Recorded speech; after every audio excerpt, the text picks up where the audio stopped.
Welcome back to the Model Way podcast, where we go beyond the runway to bring you real stories, strategies, and secrets from the heart of fashion and creative industry. Before we jump in, make sure you head over to themodelwaypodcast.com and subscribe to that newsletter. That way, you'll be first to know when we drop our upcoming modeling course, packed with everything you need to launch, grow, and dominate your career in the industry.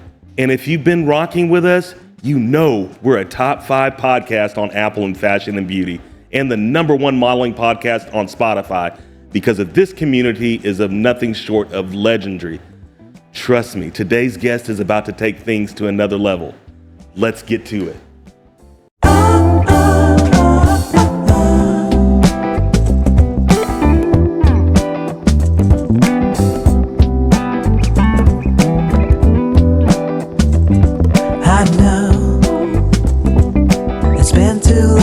Just pick up the phone, but I can't help but feeling so lonely.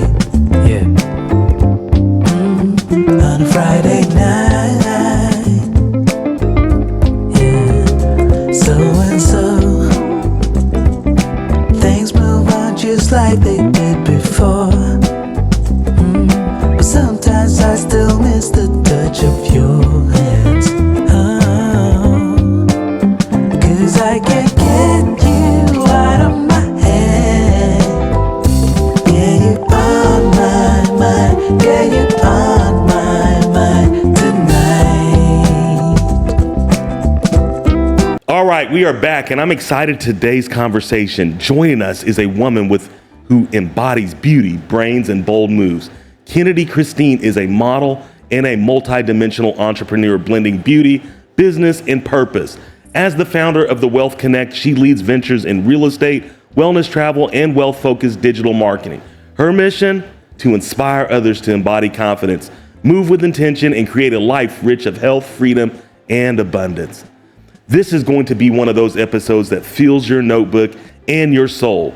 So let's welcome Kynedi to the Model Way podcast. Miss Kynedi, welcome to the Model Way. How are you? I am blessed. And highly favored always. You have to be in this industry, right? Like, and especially in this world, being highly favored is probably one of those biggest things that we've got to really take advantage of, you know. But what's going on? You here in Dallas, Texas, huh? Yes, I am currently based in Dallas, Texas, and I'm enjoying life and just being where my feet are planted right now. That's beautiful. That's beautiful. You know, I kind of wanted to, I'm glad I brought you on the show because you and I just recently met, and I'm really shocked that we just met for the first time. And I kind of want our audience to understand who you are.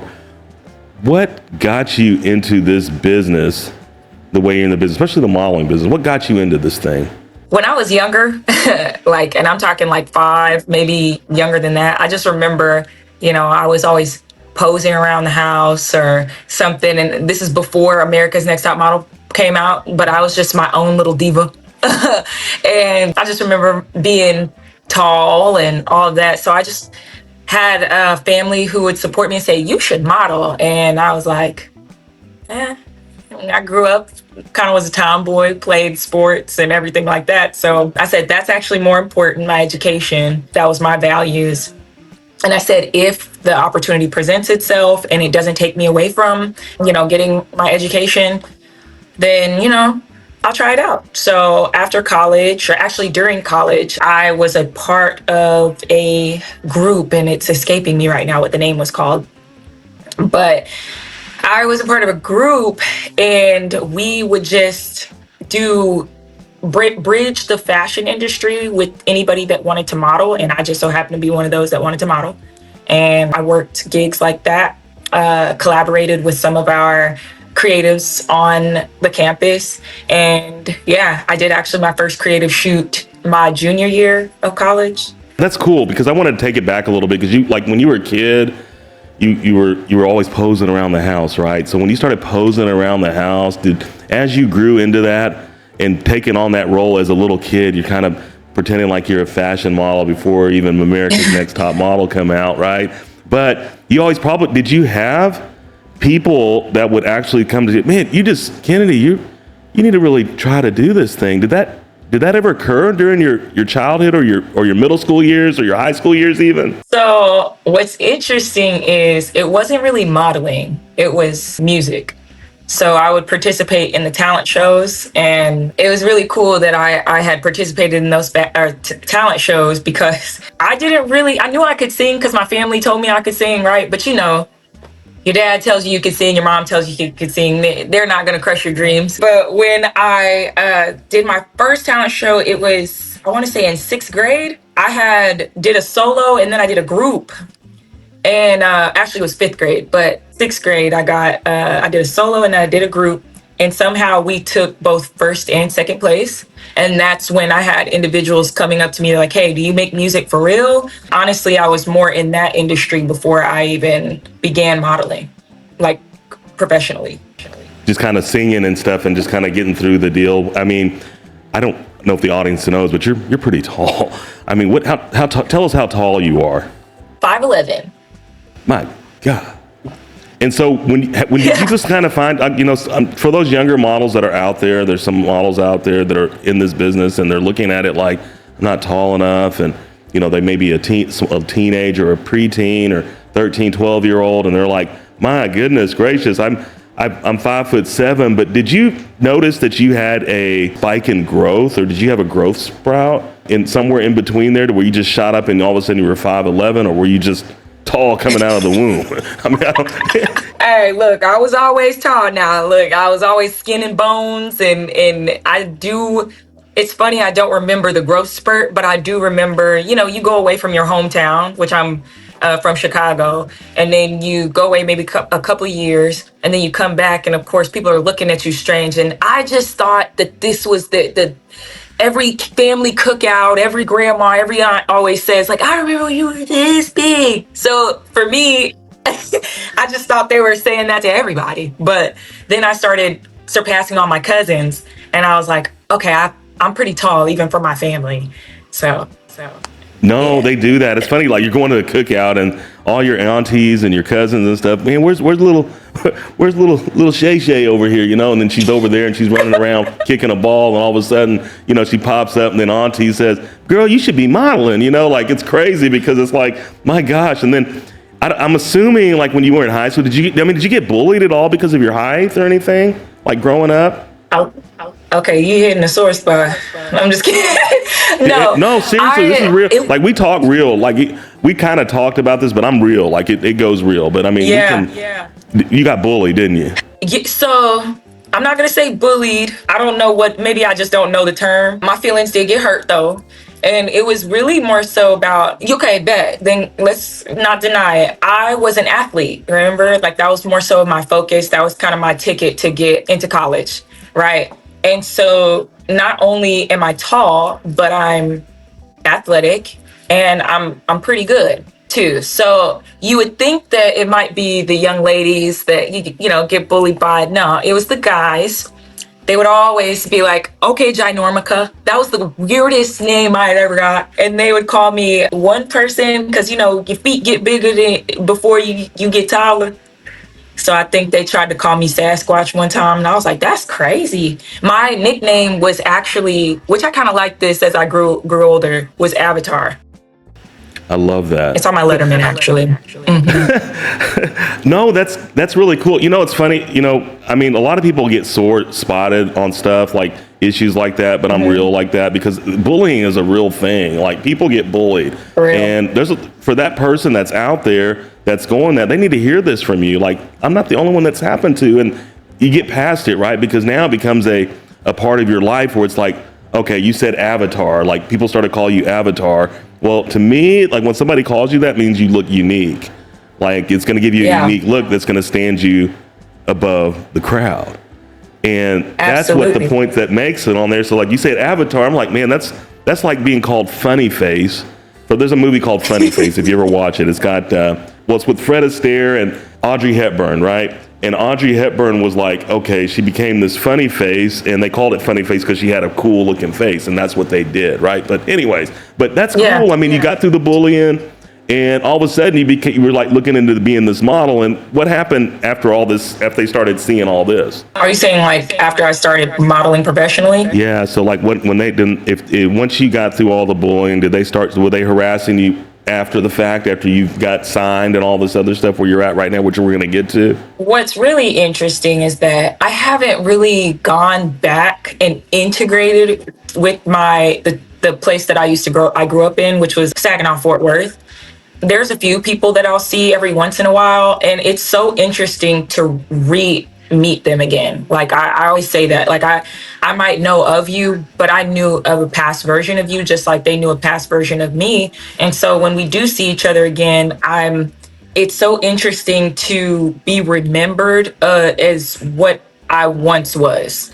But then they see kind of who I am now. And a lot of individuals actually that I've come across, or the few that I've come across, the majority of them, it's interesting how they saw me already before. So they saw the polished version of me before I knew the polished version of me. So they had nothing but good things to say. And I think that that's really cool, because I found that more people were actually rooting for me than, were bullying me and like, that's what I was saying. It's not that I'm saying bullying doesn't exist or anything like that, but it comes with the territory, especially back then. Like we didn't have as much, Instagram or anything like that. It's way beyond, like it's outside my wheelhouse these days. And I was an educator, so I got to see how there were things that kids now deal with, and it's subtle, but it's very hurtful. Cyberbullying is a real thing. And I just remember I was so focused on my goal at that time that didn't really align with the negative things that people said, if they said it. So I don't even remember too many things that people say, except for the ginormica, which I actually thought more so, instead of saying you're bullying me, I thought, wow, that's creative. Ginormica, spell it for me, Yeah. You come back at them with, no, I need you to spell that for me. We're going to the spelling bee competition with this word, and I need to know what it's like, right? Yeah. But that's cool. No, it's funny because people get picked on like that all the time, and I don't think people realize what it did for them in a positive light to help them grow, versus looking at it as a negative and being like, man, they hurt me. But you took some of that stuff and you took it to a different level. I mean, you get to Dallas, so I guess you went from Chicago. Did you come straight down here and go to school and just kind of lived here? Or? So, yes, I went from Chicago to Fort Worth. So my dad, he got a good job when I was 5. And so then I ended up going to Saginaw, Fort Worth, and I did all of my schooling there. So I'm EMS ISD alumni. I just waved that flag because they call them originals and things like that. It's a big deal over there. and I'm never ashamed of where I came from. So I had always thought in my head, let me tell you, I really wanted to experience what Dallas was like. Now, my dad was like, girl, we moved from a big city to get you out the big city, keep you out of trouble. And here you go, being a magnet to these big cities. Like, what's out there that you didn't get while you were here? And I said, it is culture, it is experience. And the thing that I really appreciated most about Dallas was, like, you might laugh at me, I don't know if you know, but Dallas Boogie, it's D-Town Boogie, like, somehow their dances, it swept YouTube, so, and I was like, they're so close to me. I had to learn it, understood like the South Dallas swag, all that. And I said, when I get older, I'm going to live in Dallas. Got to. I got to just check out and see what the culture is like out there, and did. It's actually really cool here, man. I don't think that people understand, because you did all this stuff. I'm assuming that you went through school. Did you play school? Did you go to school down here too, like in Saginaw? Didn't you? I think you said. Mm-hmm. Okay, cool. I went Did you play? to Were you a hooper, or were you a volleyballer or track? Now look, I played basketball, but don't look me up, okay? Volleyball was my sport. I played volleyball, and I played for TAV. They offered me a once-in-a-lifetime opportunity, and I know I'm getting the details here, but the story is beautiful. I was focused on, like I said, I'm going to get a scholarship. How? I don't know. I'm the oldest. My parents, we've never experienced how to get a a D1 scholarship ever, but I knew that's what I wanted to do. And one day I was playing a 5A school and a coach was sitting in the stands and she was actually there to watch her daughter play JV, but ended up staying a little longer to watch me because she enjoyed watching me play, Coach Laura. And she gave us an opportunity, said, hey, come to this tryout. When I tell you, I was in the room with Olympians, like there's now Olympians. So, and they promised us, they said, hey, if you do what we ask you to do and you follow our system and process, we will ensure that your daughter gets a full ride scholarship. And so we did the process. And ever since then, you know, my life had changed for the better because of, you know, through the education side. I tell you what, that's a whole different conversation, like going to school and Right. doing all that stuff. And I think that could make for another show, actually. And I was just cool. It's just really cool because like now it's like you did all that and you're going into the modeling thing too as well. So I'm assuming, I mean, I'm trying to figure out when I want to know exactly when that modeling thing happened and how'd you get started. And you run into J3 Production, which is a really good friend of mine. And you guys end up going to the Model and Talent Expo. Kind of walk me through that journey. Gotcha. You know, I said that one day I'm going to be in Dallas. Like I was very adamant about that and I wrote it down. So when I went into Dallas, my intention was to connect with the fashion industry. So I went to a couple of shows. I don't remember exactly the name of the show, but I do believe that it was one of J3's productions. And I was seeing how the models were just, you know, walking with such confidence and this, that, and the third. And I said, I want to be, I didn't know if I wanted to be the model, but I wanted to be within the realm. So whether that was production, I just didn't know what it was at the time. But I heard about Willie. I heard his name and I was like, okay, you know what? He's the guy that you can, if you get around him, if you just meet him, there's some doors that are going to open up for you when it comes to this modeling thing. So I was an observer for a while. I was a part of another modeling group where we were just doing creative direction and creative shoots around the city. And I then ended up going to the Model Talent Expo casting call. I finally mustered up the guts to do it. And it was funny because I was telling other people, hey, y'all should go here. And they did it before I did it. And then finally I made it. Yeah, you know, and I was like, okay, I see success with them.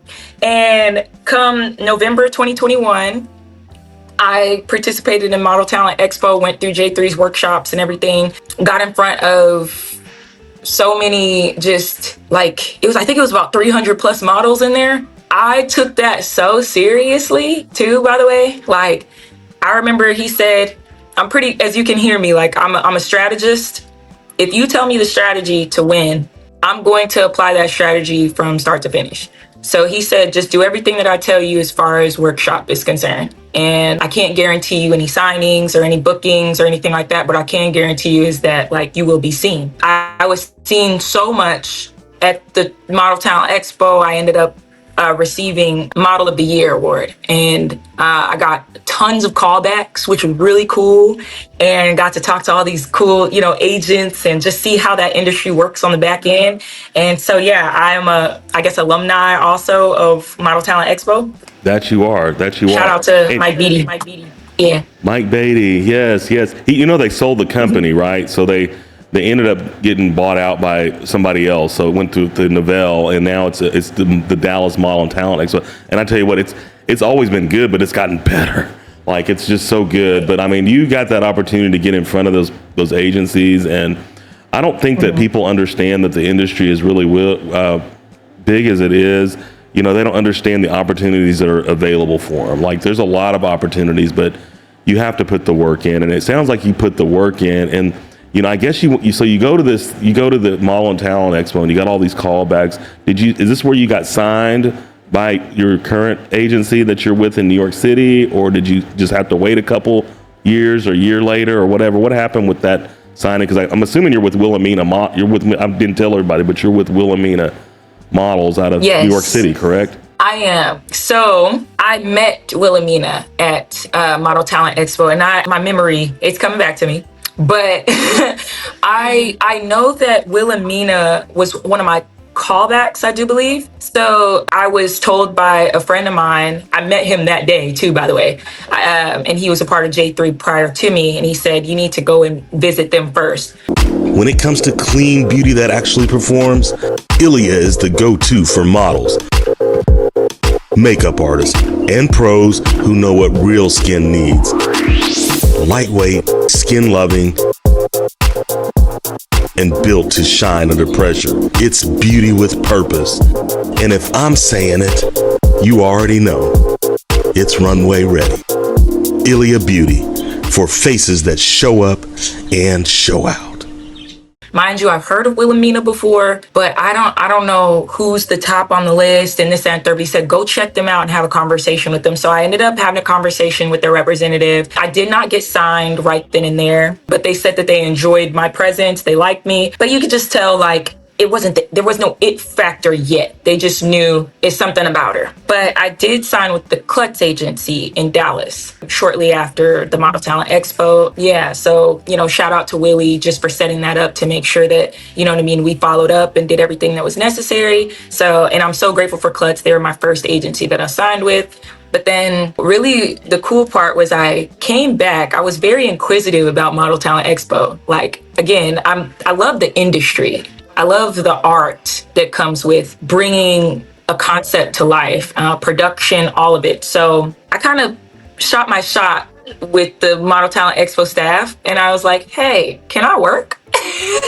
Can I help out? They said, we would love you to come back. And so the next time, I think it was June of 2022, I was part of the production staff, the volunteers, and that's when Wilhelmina saw me again. And they were like, hey, I don't know what it is and what you've done. And I said, well, it's probably because you're seeing me as a whole person now. I'm not just, you know, I get to have a chance to just kind of be rubbing shoulders with you now. And you're seeing me as a person. We're having conversations. So right after that, they were like, let's make an appointment. And that's when I signed. Dang, girl. That's so cool. Woo, woo, Yeah. woo. Man, that's really cool because I don't think a lot of people understand that it does take work, and you're resilient, right? I can tell, just like with the day we shot, and it's like, man, you're a go-getter. I can tell you're asking questions and you want to do this and that. It's like, just go talk to these people over here. You're good. But it's just one of those things that I just think it's very admirable that you're like that, because I don't think a lot of models are like that. They usually give up. Like, they go to Expo and they may get 3 or 4 callbacks or get none, and they give up, right? And it's over, right? It's their death sentence. But you went through and you were resilient, and you just went through there and were pragmatic, and you went in there and said, we're going to find out what this and that. And you asked all the right questions, and you got in the door. Yeah. And I can promise you, with Wilhelmina, as many people they see, even with Klutz, your personality stood out, Kynedi, and that's probably what helped you.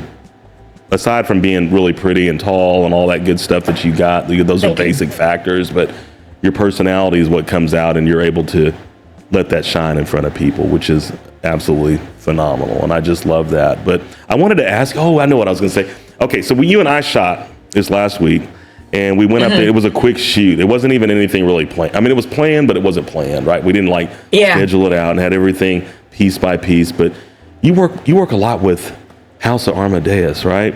Tell us about this designer that you get to work with. Man, Mr. Robert Lee, he is, you see, I gotta look away because I'm finding the best words to say, but Robert Lee is a gem. Like, he's a light in a dark place, I would say, especially in this industry where there's a lot of, in every industry, you could probably find some negativity, right?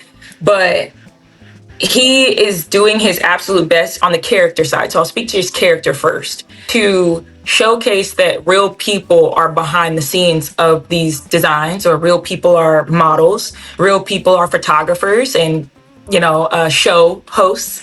And he's very intentional about getting to know his models that he's working with.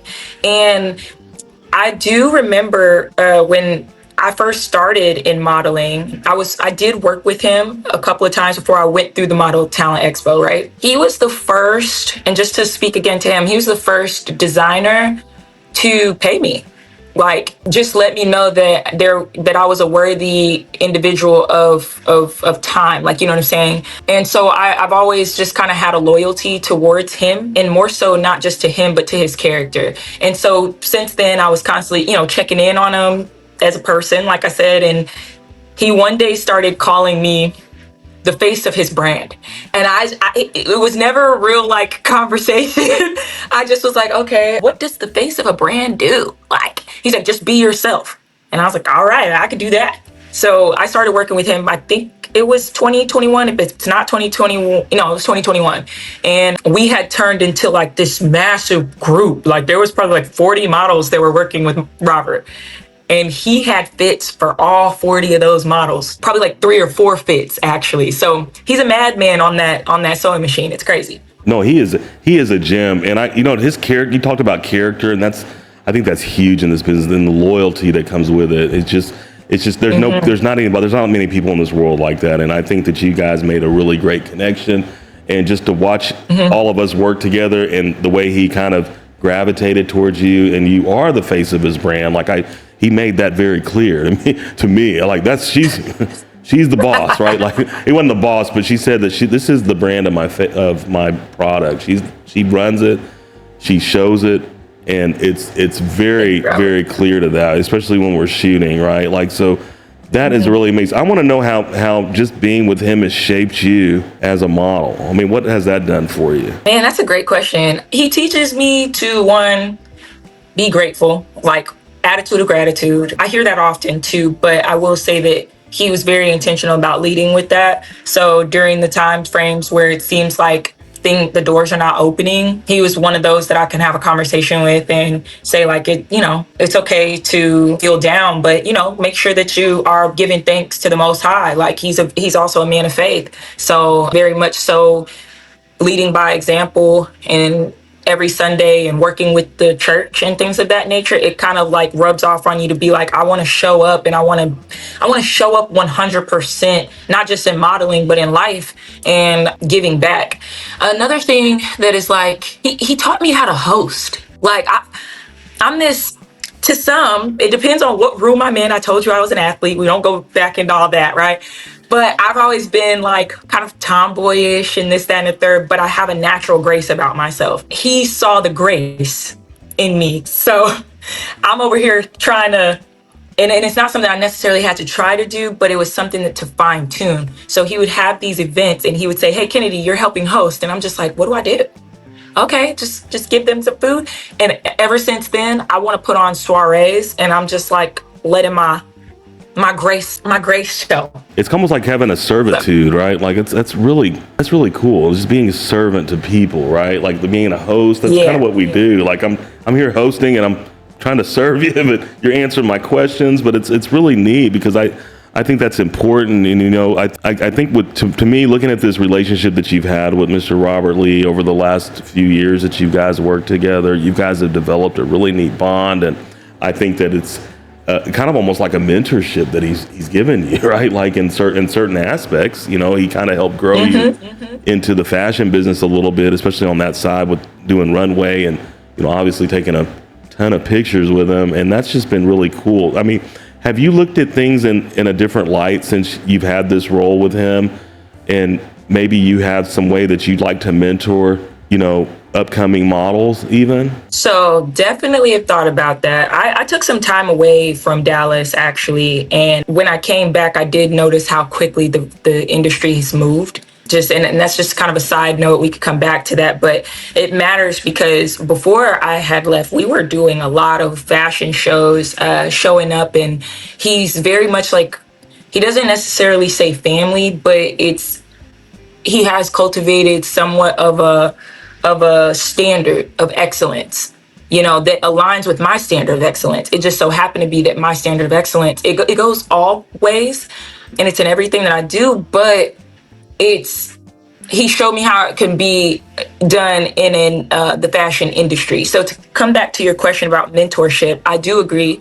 Iron sharpens iron. He was helping me for sure in that area. I think I've helped him in some areas too. So it was kind of like, we were able to just have conversations on eye level at certain things. Yeah, absolutely. I was just basically asking, how has that shaped you?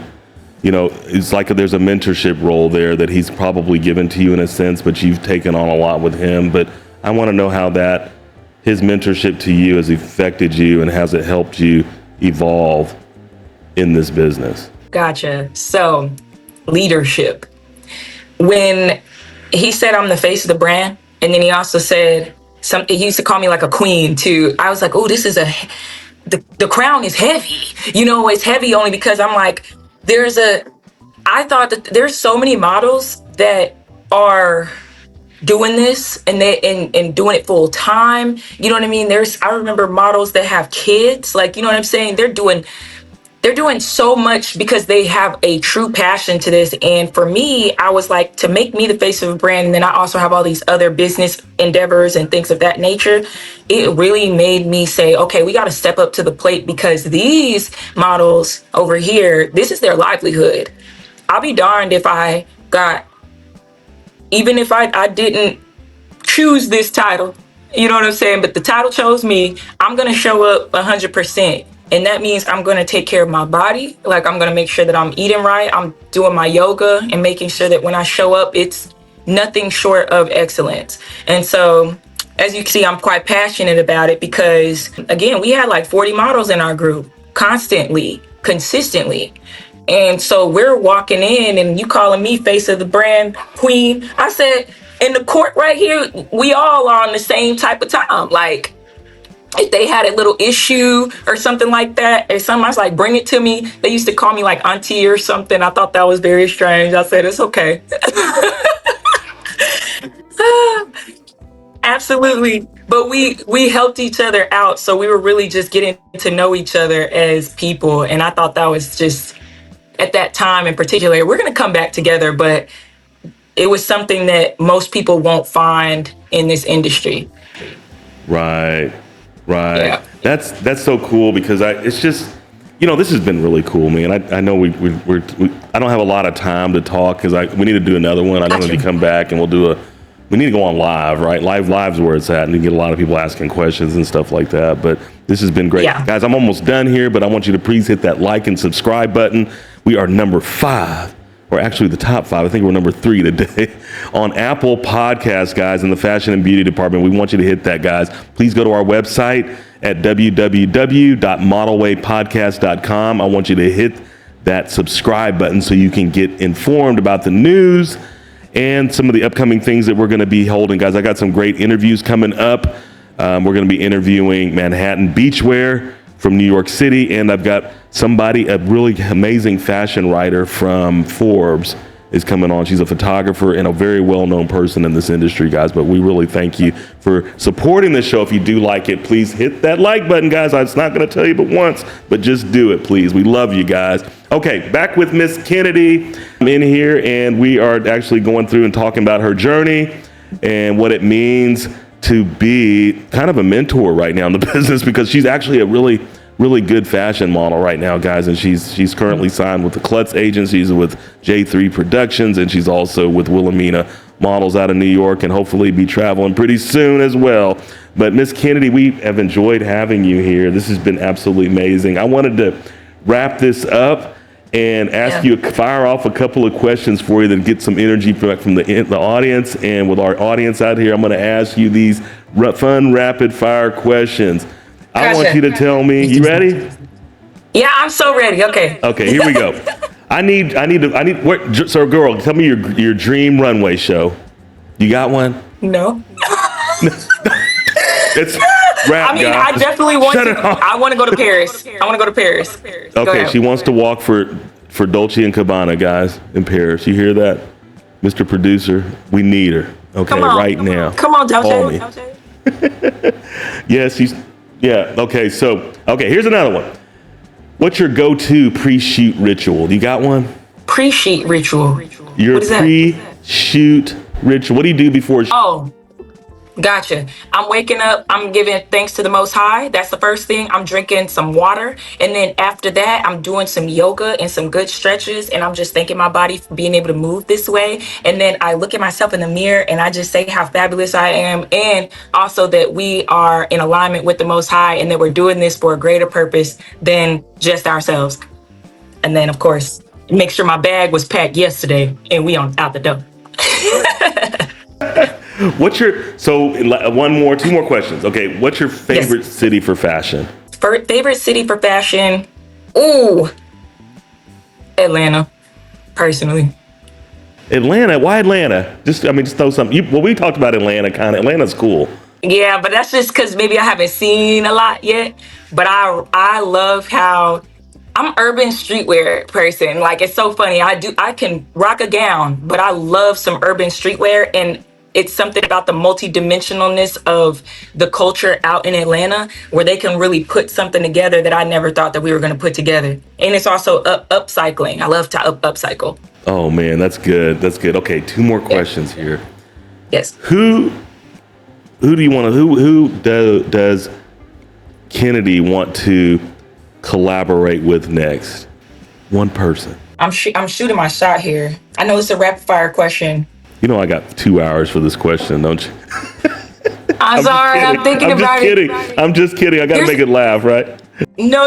You're funny. It's she's out in LA, and I want to say it's like Azaria, and she used to do TLZ Femi or something like that. Okay. Yeah, I might have it wrong. If so, I'll correct it later. But yeah, I just love it. Love her fits. Okay. And she's a designer. Yeah. That's the best thing to do, man. Just throw it out there. So hopefully she'll hear this maybe. So there are a lot of people that will listen to the show. So it's good. I'm so sorry for butchering your name if I did. Go ahead. No, yeah, right? I'm sure she'll forgive you. So, okay. Hey, if you could give one message to every aspiring model listening right now, what would that message be? Self-development before anything. Know yourself and love yourself. Love yourself before anything else. And that goes for relationships. That goes for all types of relationships. So business relationships as well, because you will not be able to receive that love, receive the flowers or the gratitude, all of that, unless you have a strong sense and a strong core in yourself. I love that. Yeah. I love that. Miss Kynedi, that is going to wrap it up for these questions right now. I'm going to invite the audience. I'm going to have it in the link down here, guys. I want you to follow me. Well, first of all, you need to follow and subscribe to the show, right? You got to go to the www.modelwaypodcast.com and check us out, guys. Hit the subscriptions. Go in there and follow us on all the platforms, guys. You're going to have a lot of information out there. We got some great guests coming up. I'm going to have her socials down there where you can find her and check out her projects and some of her shots. I'm going to be posting some of our pictures that we took from this last week on the show. And you guys will have a link to that, so you can go check that stuff out and go Mr. Lee, right? Mr. Robert. We love Robert, okay? But Absolutely. Guys, I want to just say thank you, Miss Kynedi, for coming out, and it's just been a pleasure having you on. And I hope we can do this again and be able to visit a little bit more and talk about some other ranges of topics that I wanted to talk. I wanted to get into diversity, and we didn't get a chance to do that, but we're going to talk about that. But Miss Kynedi, we thank you, and we look forward to seeing you again soon. I wanted to also say thank you so much for just having me here and just for hosting a space such as this, because I know that it is only just helping models to find some community, and also just being a hub for us to, know that we're not alone and get a little bit of insight and wisdom as we go along our journey. So thank you, Mr. Lenny Wheeler. You're doing great. You're welcome. I appreciate that. I hear that a lot too, and I forgot to ask for the closing words, but thank you so much. It's much love. I appreciate it. Hey guys, we just thank you for coming out. That was an amazing episode with Miss Kynedi, and we're looking forward to letting you guys see this. I can't wait to bring you some of the next episodes that we got. Don't forget to please like and subscribe to the channel on YouTube, iHeartRadio, Spotify, and Apple, of course, at number 5 right now, guys. Go check some of the merchandise out on the website and things like that. Our course is about to start, so we really appreciate you guys. Guys, my name is Lenny Wheeler. This is the Model Way Podcast. And until next time, you already know, hasta la vista.